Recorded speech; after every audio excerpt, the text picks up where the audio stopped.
에베소의 말씀 우리가 벌써 8장 그리고 빌닷과 소발의 대화를 지금 연결해서 잠깐 건너뛰었습니다. 9장과 10장의 내용은 다음 주에 함께 나눌 것이고요. 오늘은 8장 그리고 11장에 빌닷과 소발이 욥에 대해서 지금 권면하고 가르치는 내용이에요. 우리가 지금껏 살펴본 내용들을 약간 잠시 정리하자면 욥은 의로운 자라라고 하는 하나님의 평가가 있었어요. 그 평가의 기준이라고 하는 것은 하나님이 보시기에입니다. 하나님이 보시기에 의롭다라고 의로운 자다라고 하는 평가를 주셨어요. 그 평가를 못마땅하게 여긴 것은 사탄입니다. 그럴 리가 있겠습니까? 저는 사실 이 말이 어떻게 하나님의 말씀을 사탄이 어떻게 그런 일이 있겠습니까? 라고 되물을 수 있겠냐 말이에요. 감히 사탄이 하나님께서 의로운 자라 말씀하셨는데 하나님 그게 말이 됩니까? 그가 잘되고 형통하니 그렇지요. 그가 어려움을 겪으면 하나님을 원망할 겁니다. 라고 하나님의 결정에 토를 달아요. 그래서 하나님이 그럼 해봐라. 욥이 정말 그러니까 해봐라. 대신 욥의 생명은 건드리지 마라 하고 말씀하셨어요. 사탄이 아주 잘 비껴갑니다. 욥의 생명은 건드리지 않고 욥의 모든 것, 욥에게 속한 모든 것을 한꺼번에 앗아갑니다. 그가 가진 재산, 또 그의 자녀들, 또 심지어는 욥의 그 질병을 그냥 안겨주기까지 하죠. 그러면 이제 사탄의 말대로 하나님 이 욥이 모든 것을 잃었으니 의로운 자가 되는 것이 아니라 원망하는 자가 되겠지요 라고 하는 것이 사탄의 주장이었어요. 욥은 한순간에 모든 것을 잃습니다. 그 전에 우리가 1장에서 살펴본 것처럼 욥은 자녀들에게도 혹시나 자녀들의 모임 가운데 하나님에게 하나님이 기뻐하시는 일을 하지 않을까 하여 자녀들에게 그것에 대해서 가르쳤고 또 하나님께 제사까지 드렸다고 했어요. 그것을 지금 욥을 찾아온 친구들 그들이 알았겠냐 말이에요.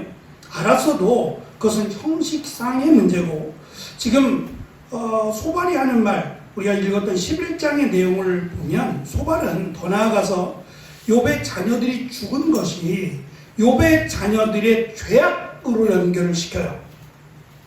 자, 우리가 이제껏 살펴본 내용들 오늘 말씀의 타이틀이 8장 6절의 말씀이에요. 많이 익숙하게 들으셨던 거죠. 8장 7절인데 쉬운 성경은 우리가 지금 읽은 쉬운 성경은 지금은 보잘것없이 시작하겠지만 나중에는 위대하게 될 걸세 라고 번역을 했어요. 사실 제 마음은 이 구약 성경은 그나마 세번역 성경을 갖고 오고 싶었어요. 솔직한 마음은 그나마 세번역 성경을 갖고 오고 싶었고 신약 성경은 쉬운 성경을 갖고 오고 싶었어요. 성경 번역본이 많은데 그 번역본 중에 그래도 우리가 조금 택하여 읽는다면 성경을 우리가 고른다면 구약은 세번역 성경을 갖고 오고 싶었고 신약은 쉬운 성경을 그나마 가지고 오고 싶었어요. 근데 그렇게 맞출 수가 없는 거예요. 그렇죠? 우리가 막 1000권씩 한다 그러면 혹시 이게 가능할지 모르겠지만 반은 구약 성경은 세번역 성경으로 해주시고 반 신약 성경은 쉬운 성경으로 만들어 주시고 이게 가능하겠냔 말이에요. 그렇다고 2권 성경을 놓고 읽을 수도 없잖아요. 제가 이렇게 말씀드리는 걸 좀 이해해 주시기 바랍니다. 그래서 제가 이 타이틀이 되는 오늘 말씀의 주제가 되는 8장 7절의 말씀을 그냥 개역개정 성경으로 가지고 왔어요. 설명을 좀 드려야 되겠기에. 자, 이 말씀은 많이 보셨죠? 가게에서도 많이 봤을 거예요. 교회 다니시는 분들. 양시한 집사님 가게 혹시 이거 있어요? 네? 없어요. 아이고 다행이다. 이게 굉장히 많아요. 좋아 보이지 않아요? 되게 좋아 보이죠. 지금은 보잘것없고 작지만 나중에는 창대하리라, 크리라라고 하니까 얼마나 좋아요. 새로 시작하는 마음은 크게 시작할 수 없지만 나중에는 크게 된다라는 말씀처럼 비추어지잖아요. 근데 이 말씀은 사실 그런 의미가 아니에요. 쉬운 성경도 보잘것없이 시작하겠지만 나중에는 위대하게 될 걸세 라고 번역을 함으로 인해서 지금 제가 말씀드린 것과 같은 그런 뉘앙스를 비춰준단 말이에요. 지금 8장에서 빌다시 하는 말이 뭐냐면 하나님이 너에게 내린 재앙이에요. 하나님이 욥 너에게 내린 심판이 어마어마하잖아요. 지금 욥도 감당하기 버거워서 죽었으면 좋겠다라고 말할 정도의 엄청난 시험이에요. 누구도 장담할 수 없어요. 이 정도 두들겨 맞으면 그래도 하나님 저는 감사합니다 라고 말할 사람이 누가 있겠냐 말이에요. 그 정도로 어마무시한 하나님의 심판을 받았단 말이에요. 그런데 지금 빌다시 하는 말이 뭐냐면 내가 받은 하나님의 심판 재앙이 보잘것없다는 거예요. 미약하다는 거예요. 그러면 나중에는 더 크다는 얘기예요. 그게 뭐예요? 하나님이 너에게 내릴 심판, 너에게 내릴 재앙이 지금은 보잘것없다. 그러나 나중에는 훨씬 더 큰 심판과 큰 재앙이 너에게 임할 것이다. 이 말씀이에요. 자, 이렇게 생각하니까 이걸 가게에다 걸어놓으면 어떻게 되겠냐 말이에요. 뜻보다 해석이 좋죠. 시작은 미약하지만 나중은 창대하리라. 뜻보다 해석이 더 훨씬 좋아요. 그러나 원래 의미가 이 내용상의 문맥을 살펴보면 지금 내가 받은 하나님의 심판과 저주는 보잘것없다. 작다. 그러나 나중에 네가 회개하지 않으면 하나님 앞에 잘못했다고 고백하고 하나님께 용서를 구하지 않는다면 하나님은 이것보다 더 큰 창대한 심판과 재앙으로 내게 줄 것이다. 그러니까 빨리 하나님 앞에 회개하라는 얘기예요. 욥은 답답해요. 뭘 회개하라는 얘기예요? 이제부터 욥이 묻는 내용이 그겁니다. 하나님 앞에 제가 뭘 잘못했다는 겁니까? 제가 하나님 앞에 이만한 죄, 이런 엄청난 심판과 재앙을 받아야만 할 만한 죄가 무엇입니까? 라고 묻기 시작해요. 근데 친구들은 당시의 모습들, 먼저 이 말씀을 제가 드리기 전에 한 가지, 하나님의 말씀이라고 그랬잖아요. 성경은 다 하나님의 말씀이에요. 그러나 지금 욥이 하는 말, 욥이 1장부터 시작되어서 욥이 하는 말, 그리고 그의 친구들이라고 하는 그 엘리바스나 빌닷이나 소발이 하는 말들, 이 말들은 그들이 하는 말이에요. 그들이 하는 말이에요. 하나님의 말씀이 아니라 그들이 하나님을 아는 것처럼 착각해서 하는 말들이란 말이에요. 이해가 되시죠? 그러니까 선지자들을 통해서 하나님께서 선지자들을 통해서 주시는 말씀, 이건 하나님의 말씀이에요. 선지자들은 대언하는 거예요. 제가 선지자라고 하는 뜻이 이 스피커라 그랬죠. 이 스피커라 그랬잖아요. 그러니까 가감하지 않고 하나님이 라고 말씀하시면 선지자도 라고 전해야 돼요. 알아듣든 못 알아듣든 회개하든 안 하든 그대로 전해야 돼요. 그래서 요나가 하나님이 말씀하신 전하라 라고 하는 것이 니느웨에 가서 40일이 지나면 니느웨는 멸망한다. 요거 전하라는 거예요. 근데 이게 싫은 거예요. 왜 싫으냐? 혹시라도 이 간단한 말을 듣고 저들이 회개하여 구원을 받을까 봐. 그것조차 전하기 싫다는 거예요. 그러나 이것 전하지 않으면 하나님이 나를 물고기 뱃속에 집어넣어서 그 흑암 가운데 뭐 어쩔 도리가 없잖아요. 죽고자 했으나 이거 진짜 물속에 들어가서 흑암 가운데 뭐 어떻게 할 수, 꼼짝달싹할 수 없는 한 번도 경험해보지 못한 그 어둠이 얼마나 두렵겠어요. 근데 이번에도 말 안 들으면 제가 독수리 뱃속에다 가둬버릴지도 모른다 그랬죠. 독수리는 아니더라도 큰 새에다가 큰 새 뱃속에 가둬가지고 공중을 날아다니게 할 수도 있는 거 아니에요. 그러니까 그게 끔찍해요. 그게 두려운 거죠. 그래서 하는 겁니다. 정말 하나님을 두려워하고 경외하고 순종해서 하는 게 아니라 이렇게 안 하면 이번에 하나님이 또 어떻게 하실까? 그것이 두려워서 성의도 없이 그냥 대충 대충 40일이 지나면 니느웨가 멸망한다. 40일이 지나면 니느웨가 멸망한다. 설명하는 것도 없어요. 그냥 뛰어가면서 듣든지 말든지 그냥.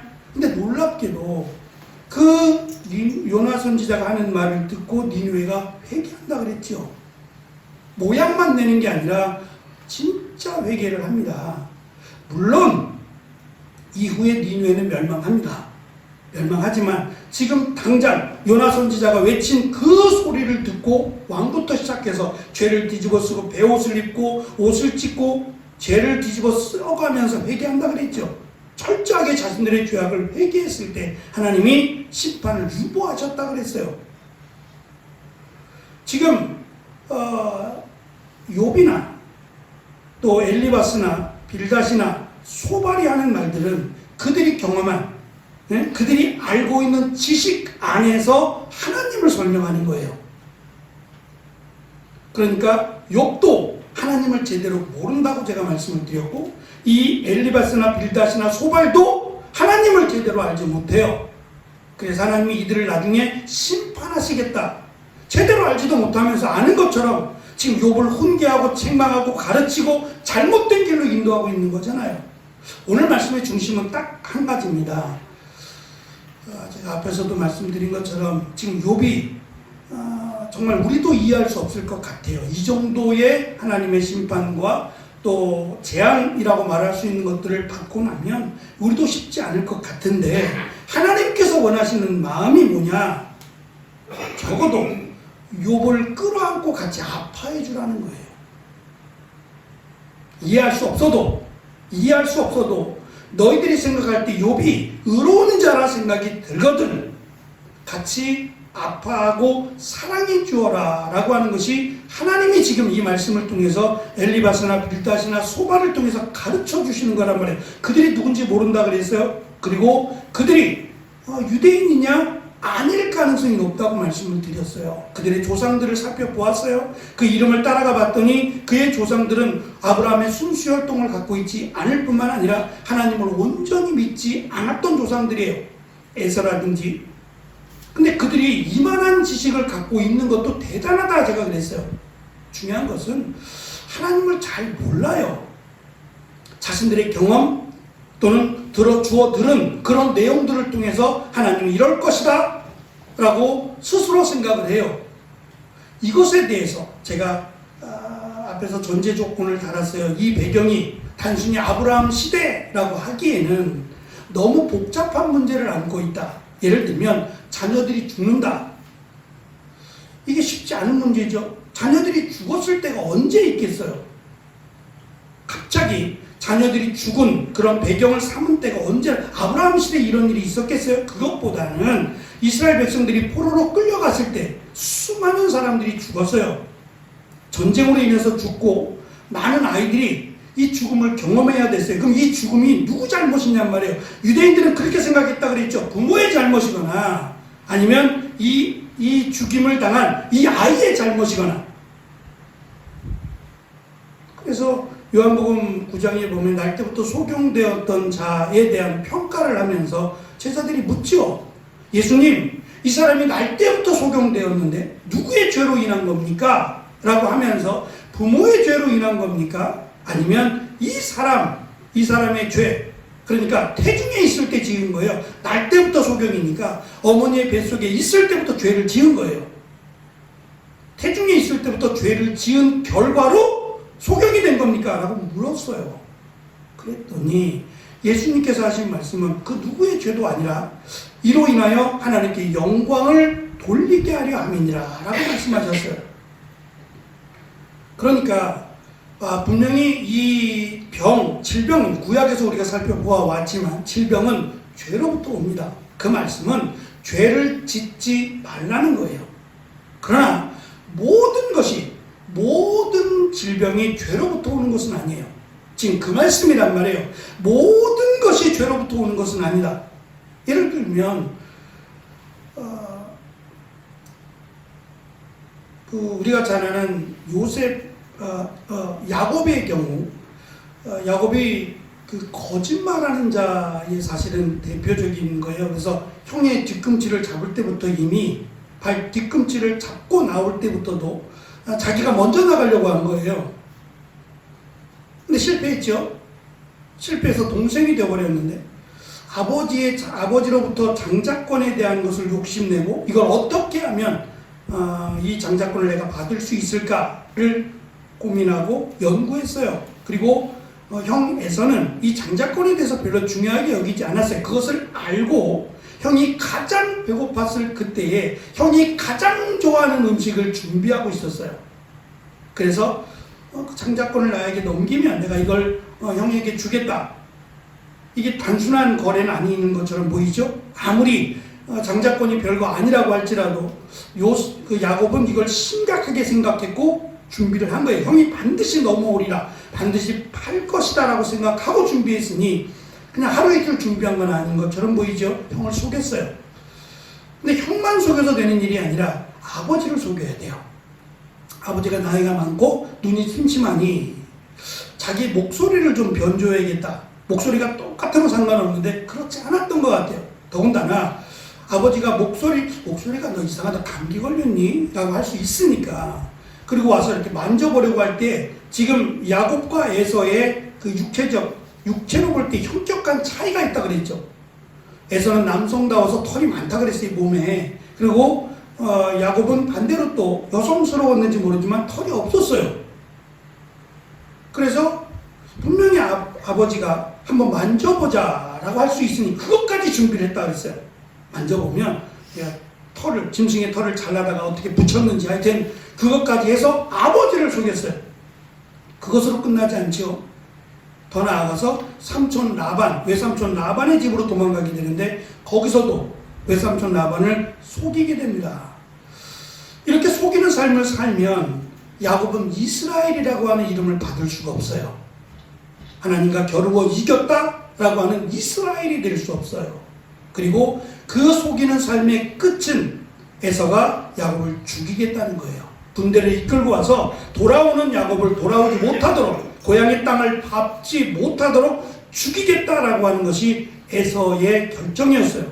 그 결정 앞에서 야곱이 하나님께 나와서 하나님의 도움을 구합니다. 도움은 구했는데 하나님이 환도뼈를 쳐버렸어요. 그래서 평생 다리를 끌고 다니게 돼요. 절뚝절뚝하며 살아가게 됩니다. 이걸 어떻게 이해해야 돼요? 하나님 살려주세요 라고 하나님께 나와왔더니 환도뼈를 쳐서 평생을 이제 발을 끌며 절뚝거리며 살아가야 돼요. 결론만 듣고 보면 하나님 도와주세요 라고 했는데 하나님이 나를 병신으로 만들었어요. 지체로 만들었다고요. 지체 장애자로 만든 거예요. 이걸 어떻게 축복으로 보겠냔 말이에요. 근데 결론은 야곱이 발을 질질 끌고 오면서 살아요. 그죠? 에서가 측은히 여겨요.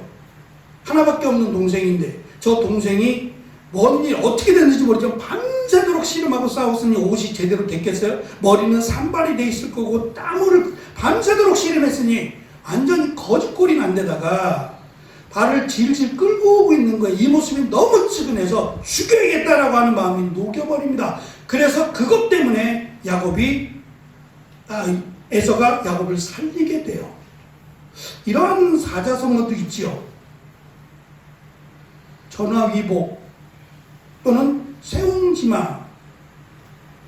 그렇죠? 말을 타다가 말에서 떨어졌는데 다리가 부러졌잖아요. 그럼 이게 사실은 아이고 재수없어 라고 할 만도 한데 그것 때문에 군대를 안 가서 살아요.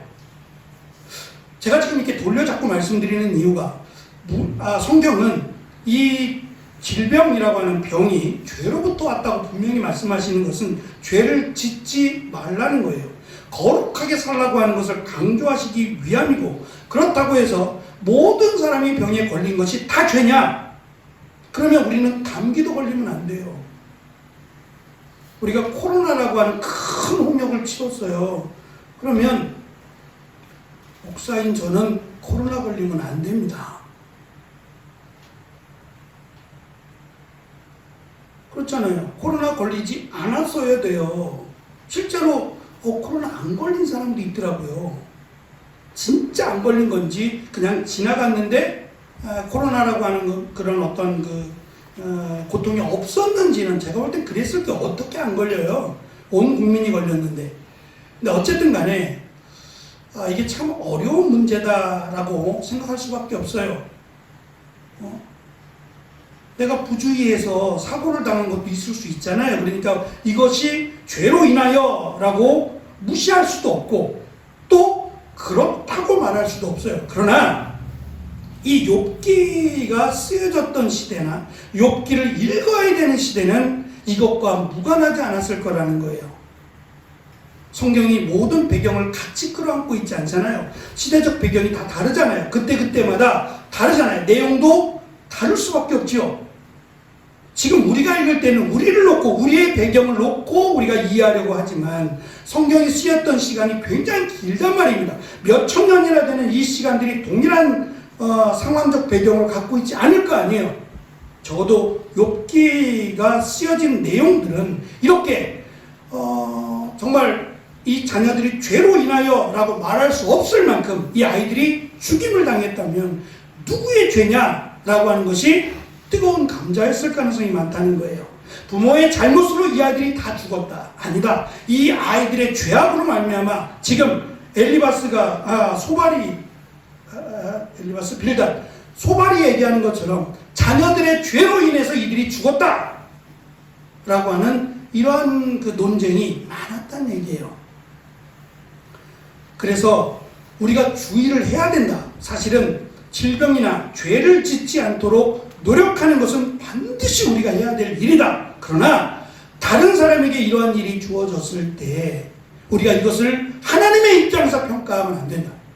지금 엘리바스나 빌닷이나 소발은 지금 이렇다라고 말을 하고 있는 거예요. 하나님은 이런 분이야.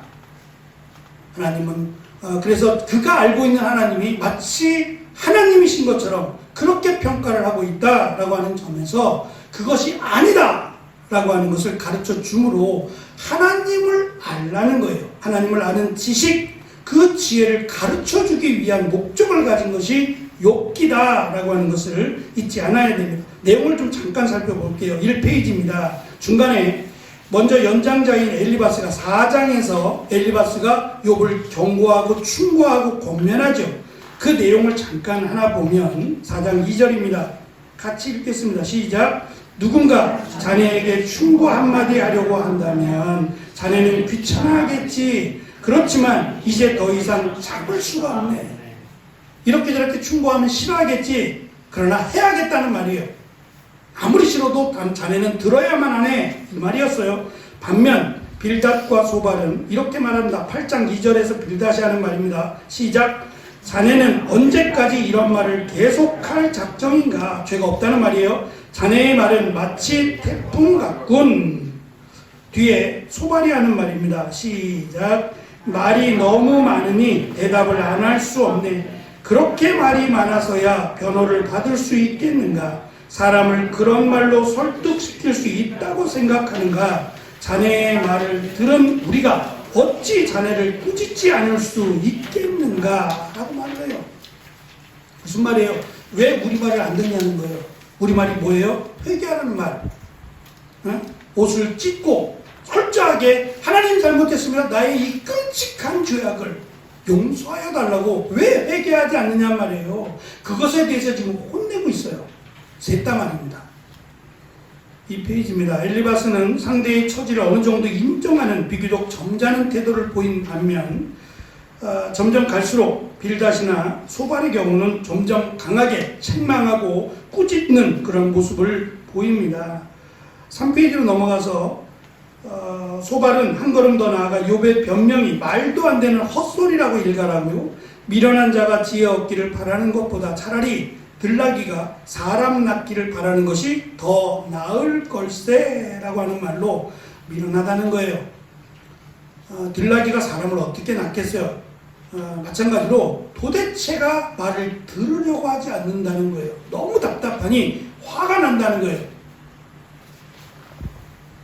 그래서 하나님의 지혜는 신비하여 헤아릴 수 없으니 쓸데없는 소리 집어치우고 하나님께 회개하여 소망을 찾으라고. 그렇지 않는다면 지금 이 아까 제가 타이틀 말씀을 드렸어요. 오늘 주제의 말씀, 너에게 임한 하나님의 심판의 시작은 작다, 보잘것없어 보인다, 어마어마한데도요. 그러나 만약에 내가 우리의 말을 듣고 내가 너에게 하는 가르침이나 권면을 듣지 않고 회개하지 않으면, 철저하게 하나님 앞에 회개하지 않으면 나중에는 이것보다 더 큰 심판, 더 큰 재앙이 너에게 임할 것이다 라고 지금 가르칩니다. 3페이지 세 번째 단락을 보시면 맞는 소리처럼 들려요. 그들은 욥의 고난에 대해 콩 심은 데 콩나고 팥 심은 데 팥난다는 추수 법칙론을 죄를 지으면 벌을 받아야 한다라고 하는 신상 필벌을 내세우며 철저히 인과율을 주장합니다. 이처럼 친구들 역시 나름의 지혜와 경륜을 내세우며 욥의 선생이 되려 합니다. 그래서 과거의 전통으로부터 내려온 지혜와 경험과 지식을 들먹이며 자신들의 인생관과 세계관을 일반 진리로 환원시키며 잘못과 죄악을 깨달아 하나님께 빨리 회개하라고 욥을 닦아 세우는 자세를 보입니다.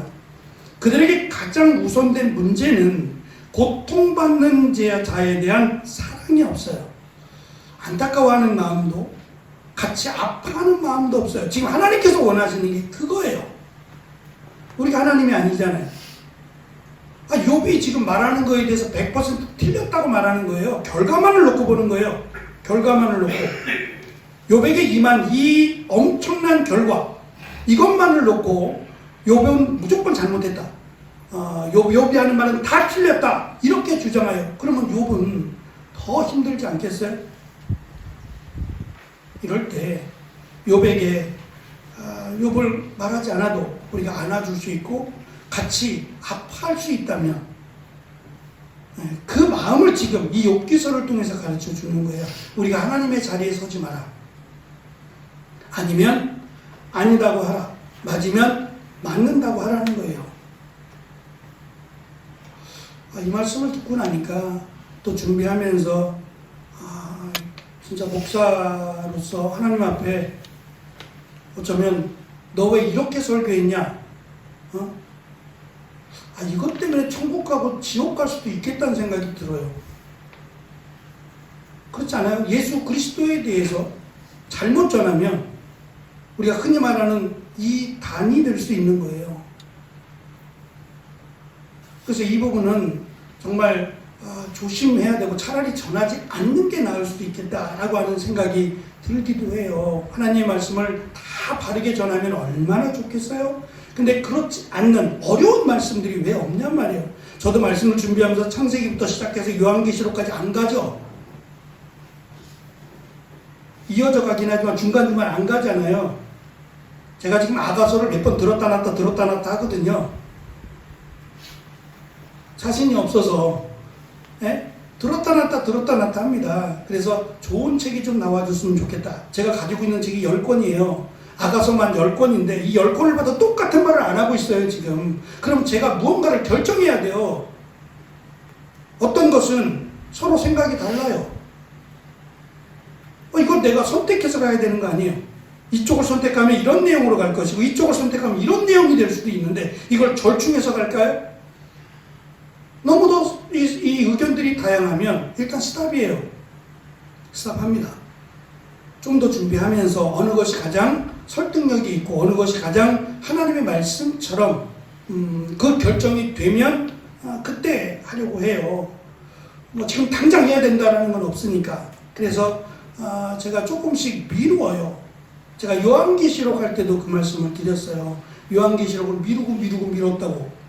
근데 더 이상 미룰 수 없어서 저에게도 미루기만 할 것은 지혜롭지 않다 생각했어요. 조금 더 젊을 때, 조금 더 힘을 낼 수 있을 때 하는 것이 더 맞겠다라고 하는 결정을 내려서 힘겹게 요한계시록을 시작을 했다라고 말씀을 드렸어요. 제가 시작해보니까 너무 좋은데, 욥기 말씀이 너무 좋은데 욥기의 말씀이 쉽지 않구나라는 것을 지금 계속 느끼고 있어요. 그러나 이제껏 우리가 말씀을 나눠온 이 핵심이라고 하는, 중심이라고 하는 것은 하나님에 대해서 지금 가르쳐주는 말씀이다 라고 하는 건 분명해요. 엘리바스나 또 욥이나 소발이나 빌닷이나 이들이 하는 대화들을 통해서 하나님을 제대로 알지 못하는구나. 하나님을 제대로 알게 하기 위해서 이들의 토론, 이들의 논쟁, 이들의 대화들을 하나님이 우리의 대화인 것처럼 우리가 이렇게 말하고 살아가고 있다라고 하는 것으로 해서 가르쳐 주시는 거다라고 하는 내용으로 결정합니다. 내용을 조금 더 보시면 말씀드린 고통받는 자 욥에 대한 사랑이 없다라고 하는 것을 확실하게 가르쳐 줍니다. 그래서 하나님을 사랑하는 자들이 아니다. 형제를 사랑하지 않으면 하나님을 사랑하는 자들이 아니다 라고 하는 공식이 되죠. 하나님을 아는 자는 형제를 사랑하게 되어 있다. 그래서 요한은 형제를 사랑하지 아니하는 자는 하나님을 알지 못하는 자라고 결론을 내리기도 합니다. 결국 하나님을 사랑하지 않는 자들이 하나님을 안다고 지금 주장하고 있는 거예요. 욥을 사랑해야 되는데 욥을 긍휼히 여기고 욥을 안아주고 위로하는 것이 먼저예요. 위에서 기도해 주는 것이 먼저예요. 그리고 욥의 주장에 대해서도 귀를 기울여 줘야 돼요. 나중에 이것에 대해서 욥이 허락하지 않으면, 욥이 그들을 위해서 기도하지 않으면 하나님이 이 엘리바스와 빌닷과 소바를 심판하시겠다고 말할 정도로 얼마나 욥이 상처를 받았으면 아우 하나님 못 참겠어요. 정말 너무너무 힘들었어요. 이 사람들을 좀 하나님이 징계해 주세요라고 하면 그래 내가 이들을 심판하겠다라고 하실 것처럼, 그래서 욥이 오히려 이들을 용서해 주기를, 그게 하나님을 아는 자의 마음이에요. 그게 결론이란 말이에요. 욥기서의 결론은 하나님의 마음으로 이 세 친구를 용서해 주는 것이 결론이 돼요. 하나님의 축복이 결론이 아니라 하나님의 은혜를 받은 자라면 이렇게 하라, 이것이 욥기의 결론으로 내려간단 말이에요. 4페이지 밑에 보시면 빌닷은 주장하기를 하나님은 의로운 자에게 상 주고 죄인을 벌하시는 분으로 욥의 자식들 역시 죄를 범함으로 그 죄로 말미암아 죽었지만 불행 중 다행히 회복의 가능성이 있는 욥이 하나님을 부지런히 구하며 전능하신 이에게 빌고 또 청결하고 정직하면 하나님은 욥을 돌아보시고 그 집을 의롭게 하시고 형통하게 하실 것이다 라고 말하며 유명한 충고를 내립니다. 그것이 우리가 살펴본 내 시작은 미약하였으나 내 나중은 심히 창대하리라 라고 하는 내용입니다. 이 설명은 제가 드렸으니까 넘어가겠습니다. 6페이지로 넘어가면, 이게 다시 말한 미약한 시작은 욥의 죄악으로 인해 나타난 하나님의 심판의 현재적 결과를 뜻합니다. 현재의 고난의 실상은 비록 욥 자신에게는 대단해 보이지만 하나님의 입장에서 보면 아직은 미약해 보이는 작은 것에 불과하다는 겁니다. 하지만 회개하지 않고 가만히 있으면 나중에 하나님의 저주는 창대할 것이니 반드시 회개하라는 충고예요. 혹시 친구네 가게나 가서 혹시 이런 내용을 보시면 떼라고 하지 마세요. 네? 야 이거 이런 뜻이 아니야, 이거 붙여놓지 마, 그리고 떼라 그러지 마세요. 왜냐하면 사실 또 그렇게 받으면 하나님의 심판 저주로 보면 어마어마하잖아요. 근데 지금 우리가 이해하기는 좋은 쪽으로 이해를 하잖아요. 내가 지금 시작은 너무 부족해 보이지만 나중에는 크고 창대해질 거다라고 지금 이해들을 하고 있잖아요. 그래서 굳이 걸어놓은 거를 떼라고 말하기는 좀 그러지 않을까? 그런 생각이 좀 들었어요. 그냥 여러분 들었으니까 이러한 내용이어서 원래가 이런 말씀이었어 라고 이해는 하세요. 이해를 하시되 이미 붙어놓고 그렇게 생각하고 있는 분들한테 이거 틀렸거든, 이렇게 하면 큰일 나 라고 하지는 않으셨으면 좋겠다라는 생각을 가져봐요. 이런 생각은 친구인 소발도 마찬가지입니다. 11장 6절의 말씀이에요. 같이 읽어볼게요. 시작. 지혜의 비밀들을 보여주신다면 얼마나 좋겠나. 참된 지혜를 인간이 이해하기는 힘들지 오히려 하나님께서는 자네의 죄를 얼마쯤 제하시고 벌을 내리신 것 같아. 소발의 생각이죠. 전혀 하나님의 뜻 아니에요. 하나님이 얼마의 죄를 제하시고 죄를 남겨놓으신 거예요. 이런 경우가 또 어딨냔 말이에요. 지금의 고난은 하나님의 벌하심에 비하면 아무것도 아니라는 주장입니다. 욥이 자신이 당하는 고난을 두고 죽기를 소원할 정도로 심하고 고통스러운 것이라고 항변하지만 하나님이 보시기에는 그 정도는 아직 미약한 것, 약과라고 그들은 생각한 겁니다. 따라서 만약 마음을 바로하고 죄악을 버리지 아니하면 욥의 마지막에는 그의 소망은 기운이 끊임이니라. 11장 20절의 내용이 죽는다는 거예요. 너 회개하지 않아? 그러면 결국 창대하리라 하는 것이 죽는다는 거예요. 끔찍한 죽음을 당할 거야 라고 하는 경고를 해요. 근데 이것은 지금 하나님의 뜻이 아닙니다. 욥의 친구들은 제가 빨간색으로 썼어요. 어느 정도 하나님의 지식을 가지고 있어요. 문제는 그 지식이 제한적이에요. 그러니까 정확한 하나님의 지식을 가지고 있어야 되는데 그렇지 못한 상황이 됐다라는 것도 염두에 두어야 돼요. 그럴 수밖에 없는 상황일 수 있어요. 그러니까 그것 때문에 지금 문제를 제기하는 것이 아니야. 그러면 하나님에 대해서 제한적 지식을 가지고 있고 잘 모르면 그거 자랑하지 말라는 거예요. 내가 가진 지식, 그 얄팍한 지식으로 경험하지 말라는 거예요. 그래서 저희가 이번에 그 장로 피특에 대한 공동의회를 했어요. 찬성은 일단 했어요. 우리 교회가 장로님을 선출하는 것에 찬성을 했어요. 그리고 이제 임시노회가 원래대로 통과가 되면 23일 날 임시노회 끝나고 23일 날 투표를 또 해야 돼요. 그리고 투표를 해서 3분의 2 찬성이 되면 이제 피택이 되신 거예요. 아직 장로님은 아니에요. 장로님은 임직하실 때 장로님이라고 부르는 거고 그 전까지는 그냥 집사님이세요. 그리고 6개월 일하는 동안 교육의 절차가 있어요. 이걸 왜 하느냐? 장로님이 되시려면 기본적인 내용들을 배워야 된다는 거예요. 그래서 6개월의 교육기간이 있어요. 이 기간 동안은 제가 지금 책을 찾아보고 있어요. 이런저런 책을 읽으시고 준비들 하셔야 돼요. 시험도 봅니다. 점수는 가르쳐주지 않아요. 합격, 불합격만 가르쳐줘요. 어쨌든 시험 준비도 하셔야 되지만 또 나름 준비를 하셔야 돼요. 그러면 6개월만 준비하면 이제 안 해도 되느냐? 그것도 아니에요. 장로님이 되시면 내가 좋은 장로가 되기 위해서 하나님이 기뻐하시는 장로가 되기 위해서 부단히 노력을 하셔야 돼요. 어떻게 하면 좋은 장로가 되고 어떻게 하면 하나님을 기쁘시게 할까에 대해서 늘 준비하고 또 하나님의 은혜를 구해야 되겠죠. 목사도 마찬가지예요. 목사가 되면 끝이냐? 아니잖아요. 좋은 목사가 되기 위해서 노력도 많이 하고 기도하면서 준비를 해야 되지 않을까요? 마찬가지예요. 지금 하나님을 제대로 알지 못해요. 그러면 조심스럽게 이거인 것 같아 라고 말하는 게 아니라 이거야! 라고 지금 말하면서 욥은 하나님의 저주를 받은 거야 라고 단호하게 이야기를 하잖아요. 하나님은 그게 아니라고 말씀하시는데 지금 1장에서 이미 딱 답을 주고 시작했죠. 욥이 이러한 그 저주 같은 심판을 받은 것이 죄로 인한 게 아니다 라고 하나님이 말씀하셨죠. 근데 지금 친구들은 한결같이 이야기해요. 너 죄로 인하 그런 거야. 죄로 인해 이렇게 된 거야 라고 말하니 잘못됐잖아요. 이렇게 말하는 것보다는, 이렇게 가르치는 것보다는 차라리 그를 위해서 기도해주고 욥을 위해서 기도해주고 같이 아파해주는 것이 먼저여야 된다는 거예요. 그래서 들어주면서 답을 찾아가고 과연 하나님이 이것에 대해서 어떻게 하시는지 하나님께 물었어야 되는데 그렇지 못한 것이 문제임을 우리가 알아야 됩니다.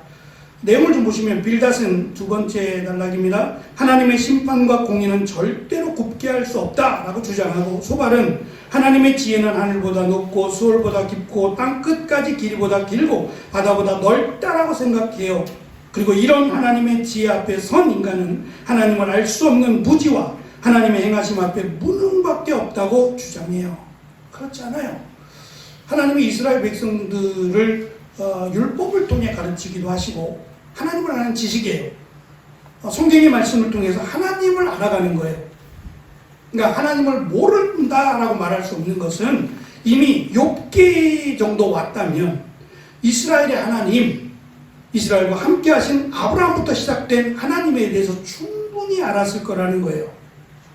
그런데 전혀 하나님을 지금 모르는 것처럼 아주 얄팍한 수박 겉핥기식의 지식만 가지고 지금 욥을 평가하고 있는 것이 문제. 그러니까 평가하지 말라는 거예요. 마지막입니다. 욥의 친구 소발은 하나님이 사람을 잡아 가두는 분으로 생각을 해요. 그러나 하나님은 사람을 잡아 가두는 분이 아니고 이 앞에 1장에서 두루 삼킬 자를 찾는다고 말한 것은 사탄이에요. 사람을 잡아 가두는 역할은 하나님의 역할이 아니에요. 하나님은 죽은 자를 살리시고 연약한 자들을 세우시는 사랑과 긍휼의 하나님이세요. 그러나 사탄은 자기가 집어 삼킬 자를 찾아 두루 다니는 것이 사탄의 역할이에요. 잘못 알고 있어요, 하나님에 대해서. 하나님으로부터 인정받는 사람은 새 친구가 아닌 욥입니다. 그들은 하나님 앞에 회개하고 죄악과 불의에서 떠난 삶을 주장하며 일관된 논리와 철학으로 욥의 선생 자격을 주장하지만 그들에게는 사랑이 없어요. 이것보다, 가르침보다 더 중요한 것은 사랑이다라는 얘기를 하고 싶은 겁니다. 하나님의 사랑을 알지 못하고 또 이를 갖지 않았기 때문입니다. 욥에 대한 훈계와 질책은 마치 자신들이 무지한 사람처럼 말하고 행동하고 드러내요. 다시 말하지만 지금 욥은 죄를 져서 이런 엄청난 심판과 재앙을 당한 게 아니에요. 반대로, 그럼 엘리바스는 잘해서, 엘리바스는 죄가 없어서, 빌닷이나 소발도 죄가 없어서 괜찮으냐? 그럴까요? 나는 괜찮으니까, 나는 전혀 문제가 없어, 그러니까 나는 죄를 짓지 않아! 라고 말할 사람이 있어요. 죄의 무게는 큰 죄를 지면 하나님의 큰 심판이 오고 자그마한 죄를 지면 하나님이 그냥 넘어가 주시는 거예요. 제가 그런 말씀 드린 적이 있죠. 죄는 다 죄라고요. 우리는 죄의 무게를 따지지만 하나님 앞에서 죄를 지면 그 죄는 죄입니다. 죄로 따지면 누구도 구원받을 수 없다 그랬어요. 이 세상에 존재하는 모든 인간은 구원받을 수 없어요. 그러니까 큰 죄, 작은 죄, 이건 사람들이 따지는 거고 이 세상의 법칙이 그런 걸 따져요. 큰 죄를 지었으면 큰 형벌을 받아야 되고 작은 죄를 지었으면 벌금만 내고 끝나고 이렇게 생각하잖아요. 근데 공의라고 할 때, 죄에 대한 심판을 논할 때 하나님은 죄인과 함께 하지 않습니다. 그러니까 이 세 친구들은 깨끗하냐? 라고 물어보면 예스라고 답할 수 없어요. 어떻게 누가 감히 하나님 앞에 나는 깨끗합니다, 나는 죄를 짓지 않았습니다 라고 말할 사람은 누가 있어요? 하나님이 그냥 용서해 주시고 심판하지 않으셨기 때문에 우리가 여전히 살아가고 있는 것 뿐이죠. 그래서 우리가 함부로 나는 깨끗해, 나는 정결해 라고 말할 사람은 없다. 또 그렇게 말해서도 안 된다는 거예요. 다만 우리가 하나님 앞에서, 내가 하나님 앞에서 죄를 짓지 않으려고 하나님 말씀대로 살아가려고 노력할 뿐이라는 거예요. 대신 욥에 대해서 이렇게 하나님의 위치에서 내가 하나님인 것처럼 이렇게 말하는 것이 잘못됐음을 지금 강조해 줍니다. 이것이 하나님 앞에 교만함이라고 볼 수 있어요. 오히려 하나님은 고난당하는 욥의 반항적이고 전투적인 탄식까지 다 받아주세요. 다 받아주세요. 그리고 나중에 가르쳐주세요. 뒤쪽으로 가시면 이해가 되세요? 뒤쪽으로 가시면 욥이 무슨 고백을 해요? 내가 하나님을 몰랐다 그러죠. 그 하나님의 전능하심을 몰랐기 때문에 투정부리는 거라 그러죠. 조금이라도 신경 썼더라면 하나님이 만드신 이 우리가 손도 닿을 수 없는 이 온 세상 우주 만물 질서를 하나님이 지금 다스리고 계신다고 말씀하죠. 너는 이 리와 야단이라고 불려지는 짐승 하나 무서워가지고 막 오금을 저리지 않느냐? 앉아 그러면 앉고 일어서 그러면 일어설 수 있느냐? 그거 하나 가지고도 꼼짝달싹 못하는 내가, 하나님이 이것도 만드셨다. 그 전능하신 하나님을 생각했다면 오히려 내가 하나님 앞에서 하나님 도와주세요, 이렇게 기도했어야 되는 게 맞아요. 욥은 하나님 도와주세요, 하나님 저에게 힘 주시고 능력 주시고 제가 이 어려움을 잘 이겨낼 수 있도록 그렇게 기도해야 되는 게 맞아요. 근데 욥도 이런 원리를 가지고 왔어요. 내가 죄를 지었으니 이렇게 됐다 라고 하는 이 원리를 자기에게 대입을 하니까 차라리 죽었으면 좋겠다가 되는 거예요. 우리는 넘어져도 끝이 아니에요.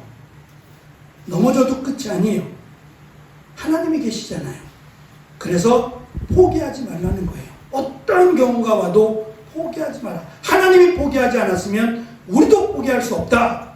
이것이 하나님을 믿는 자의 모습이 되어야 된다는 거예요. 그래서 욥은 좀 특별합니다. 하나님은 이러한 시험을 주시지 않아요. 제가 말씀드렸잖아요. 아브라함과 같은 자식을 바치라, 이런 명령을 하신 적이 없어요. 성경 어디에도 아브라함 말고 그 누구에게도 자식을 바치라고 말씀하신 적 없다 그랬죠. 욥과 같이 하나님이 시험해 보라고 해놓고 자식을 다 한꺼번에 죽이는 이런 하나님이 아니시란 말이에요. 그러나 상황이 그렇다는 거예요. 하나님을 버리고 하나님을 떠나고 하나님을 대적함으로 이스라엘이 멸망할 때 이러한 어려움들, 이런 아픔들이 많았단 말이에요. 그래서 하나님이 이렇게 말씀하시죠. 이러한 때에 하나님의 심판과 저주를 받아 멸망한 때에 차라리 자식을 배에 잉태하지 않는 자가 복이 있다 그랬잖아요. 마찬가지로 이러한 때에 아이들이 무슨 죄가 있어서 죽어요. 그러면 이것에 대해서 내 자식은 살았습니까? 내 자식은 괜찮으니까? 저 집은 하나님의 저주를 받았고 저 자식은 죄를 졌으니까 죽었고, 이렇게 하지 말라는 거예요. 이건 하나님의 영역이다. 너희들은 같이 아파하고 같이 슬퍼하고 그들을 위해서 기도해 주는 것이 지금 너희들이 해야 되는 것이다 라는 것을 이 말씀을 통해서 우리에게 가르쳐 줍니다. 잘 우리가 이 시대를 살아가며 잘 적응하고 함부로 말하지 않는, 함부로 판단하거나 정죄하지 않는 그런 우리가 되는 귀한 시간이 되었으면 좋겠습니다. 기도하겠습니다.